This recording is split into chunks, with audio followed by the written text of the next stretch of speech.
الحمد لله وكفى وسلام على عباده الذين اصطفى.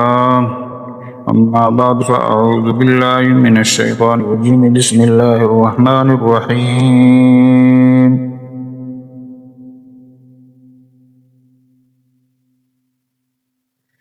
کیا آپ جانتے ہیں دنیا میں سب سے پہلی چیز جس کا حساب قیامت کا دن دیا جائے گا وہ نماز ہے. قرآن مجید میں اللہ تعالیٰ فرماتا ہے وَوَيْلٌ لِّلْمُصَلِّينَ الَّذِينَ هُمْ عَنْ صَلَاتِهِمْ سَاهُونَ. تباہی ہے ان نمازیوں کے لیے جو اپنی نماز سے غافل ہیں. یہ ان لوگوں کے لیے وعید ہے جو نماز پڑھتے تو ہیں مگر سستی سے، وقت کے بعد بغیر دل کے. تو سوچیں ان کا کیا حال ہوگا جو نماز پڑھتے ہی نہیں. رسول اللہ صلی اللہ علیہ وسلم نے فرمایا جو جان بوجھ کر نماز چھوڑے اس کا اسلام سے کوئی تعلق نہیں. ایک اور احادیث میں فرمایا نماز اور کفر کے درمیان فرق ترک نماز ہے، یعنی جو نماز چھوڑتا ہے وہ گویا کفر کے دہانے پر کھڑا ہے. قبر اور قیامت کا منظر. قیامت کے دن انسان جب اپنے اعمال نامہ دیکھے گا تو سب سے پہلا سوال یہی ہوگا کیا تم نے نماز ادا کی؟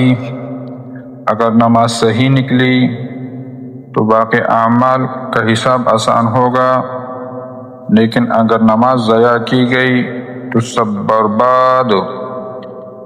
قرآن میں اللہ تعالیٰ فرماتا ہے وَاتَّبَعُوا الشَّهَوَاتِ فَسَوْفَ يَلْقُونَ غَيًّا. پھر ان کے بعد ایسے ناخلف آئے جنہوں نے نماز کو ضائع کر دیا اور خواہشات کے پیچھے لگ گئے، سو ان کو عنقریب گمراہی کی سزا ملے گی. لوگ کہتے ہیں کام میں مصروف ہوں،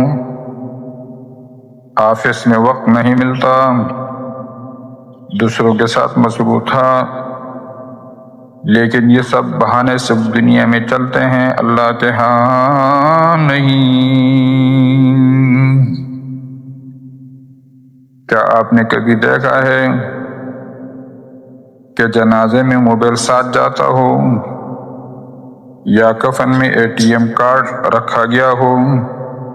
سب کچھ چھوڑ کر جانا ہے مگر نماز ہمارے ساتھ جائے گی. پیارے بھائیوں اور بہنوں، اللہ کا دروازہ ابھی بھی کھلا ہے. اللہ تعالیٰ قرآن میں فرماتا ہے ان اللہ یحب التوابین. بے شک اللہ تعالیٰ توبہ کرنے والوں سے محبت کرتا ہے. اگر آج دل میں سچی ندامت ہے تو ابھی وضو کرو، سجدے میں گر جاؤ، یہی وقت ہے واپس پلٹنے کا. آپ کا رب صرف ایک بات چاہتا ہے میرے بندے میری طرف پلٹ آ. نماز صرف ایک فرض نہیں، یہ اللہ کا بلاوا ہے، اس کی محبت کا اظہار ہے. نماز صرف عبادت نہیں، یہ نجات کی کنجی ہے. ابھی بھی وقت ہے، توبہ کریں، نماز کو اپنے، ورنہ موت نہ وقت پوچھتی ہے نہ معافی دیتی ہے. دوستو، آج نماز کے بارے میں ایک زبردست موضوع پر لب کشائی کی ہے. اللہ تعالیٰ سے دعا ہے کہ ہم سب کو اس پر عمل کرنے کی اور توفیق عطا فرمائے۔ اس طرح کے دینی مسائل ہمارے چینل پر دکھائے جاتے ہیں۔ آپ دوستوں سے ریکویسٹ کی جاتی ہے کہ چینل کو سبسکرائب کریں، لائک کریں، تاکہ ہماری نئی ویڈیو سب سے پہلے آپ تک پہنچ